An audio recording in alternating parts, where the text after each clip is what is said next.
All right, what's up, Dragon Brood? Today we have a very short preview day. There were only 3 new cards that got previewed, so this should be pretty quick.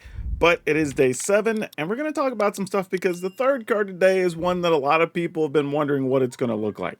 So hopping in here, we have Reno and Rude. It's 1 and a black for a 2/1 human assassin with menace. Whenever this card deals combat damage to a player, exile the top card of that player's library. Then you may sacrifice another creature or artifact. If you do, you may play the exiled card this turn, and mana of any type may be spent to cast it. Yeah, this is a type of card I always wonder how good it is, because while you do get access to a card for free, technically, you have to sacrifice another creature or artifact. So not even this card, right? You have to sacrifice something else, and then you get the ability to pay mana for it.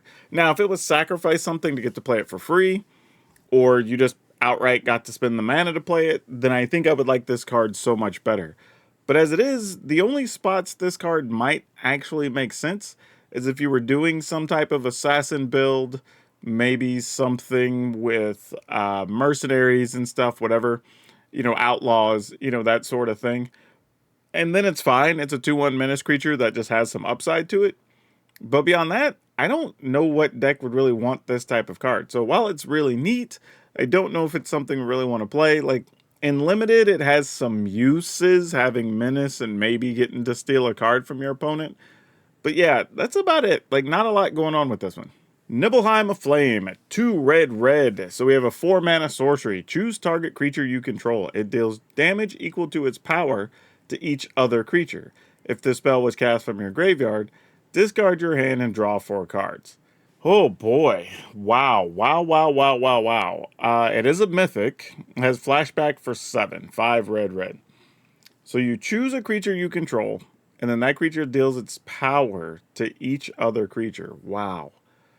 The interesting thing is, it's not even each other creature you don't control. It's not to each opponent's creature. It's to just each other creature. So I'm trying to figure out what deck wants this, right? Because my first thought was, oh, well, dinosaurs. You get 6 and 7 power creatures and you just wipe everything else out. But then it's like, okay, but I also wipe the rest of my own stuff out. Now, admittedly, you can use it on a 2 or 3 power creature and not kill your monsters, and that's reasonable, I guess.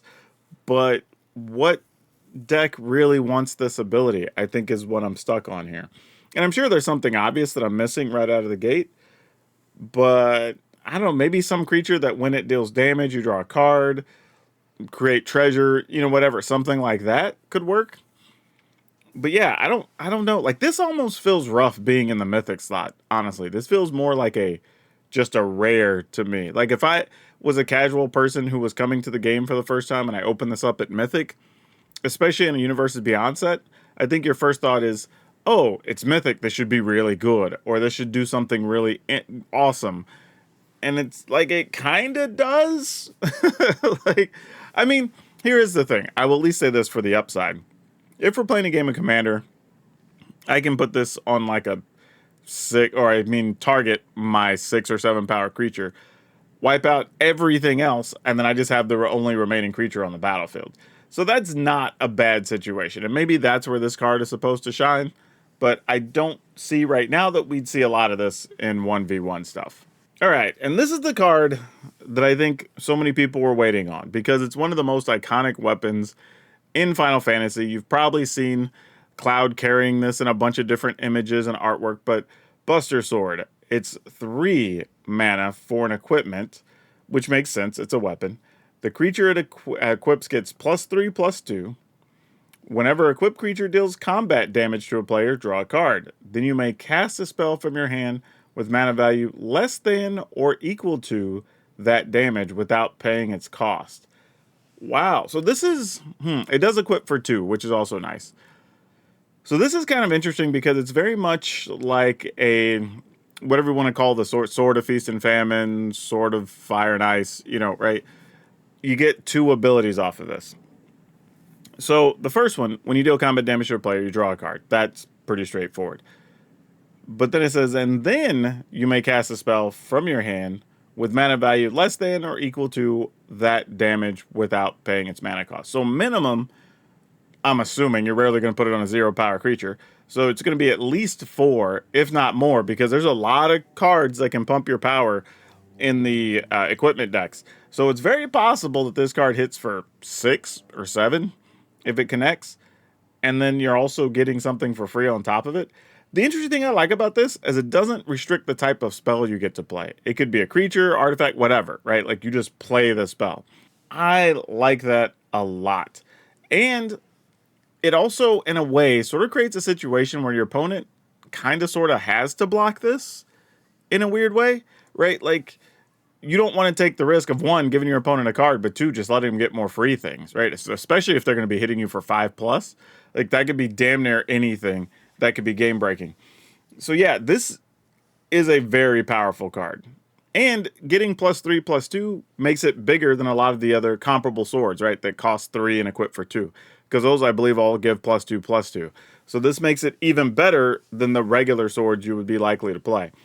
So yeah, this card, really good. I mean, is it of the caliber we expected it to be because of its, I don't know, iconic legendary status? I don't know.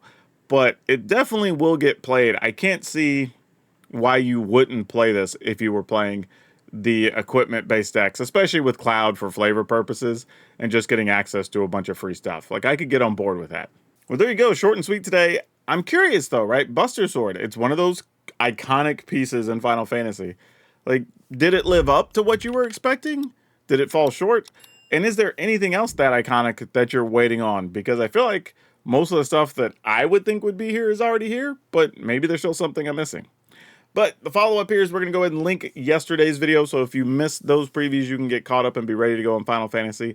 Otherwise, like, subscribe, do all the fun stuff, leave a comment, helps the channel. That's all I have for now. We'll see you next time.